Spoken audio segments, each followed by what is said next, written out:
আসসালামু আলাইকুম, কেমন আছেন সবাই? মিডল ইস্ট যাওয়া নিয়ে আমাদের বাংলাদেশি ভাইদের কিন্তু অনেক বেশি আগ্রহ, কারণ অল্প টাকার মধ্যে মনে করেন যে মোটামুটি একটু ভালো ইনকাম করা যায়। এটা হচ্ছে মিডল ইস্ট, যেমন ধরেন আপনার দুবাই, কাতার, কুয়েত, সৌদি। আজকে আমরা কথা বলবো কাতার নিয়ে। কাতারের ভিসা মধ্যে দিয়ে কিন্তু একটু বন্ধ বন্ধই ছিল, ওরকম সচরাচর ছিল না। কিন্তু ইদানিং কিন্তু কাতারের কিছু ভিসা খুলছে বা টুকটাক ভিসা হচ্ছে।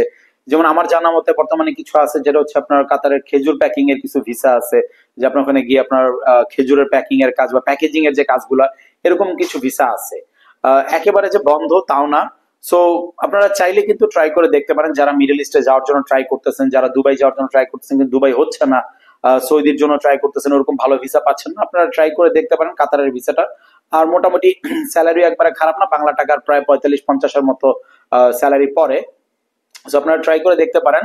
আর যদি কোনো ইনফরমেশন দরকার হয় সেক্ষেত্রে আমাদের হোয়াটসঅ্যাপ নাম্বার দেওয়া আছে ডেসক্রিপশনে, প্লিজ দয়া করে মেসেজ দিবেন, সরাসরি কল করবেন না, অনেক সময় ব্যস্ত থাকি, যার কারণে হয়তো কল রিসিভ করা যায় না। সো মেসেজ দিয়ে রাখবেন হোয়াটসঅ্যাপে, আমরা চেষ্টা করবো আপনাদের প্রত্যেকটা মেসেজ রিপ্লাই করার জন্য। আর শেয়ার করতে পারেন ভিডিওটা আপনাদের বন্ধুদের সাথে, অনেকের হয়তো উপকার হতে পারে।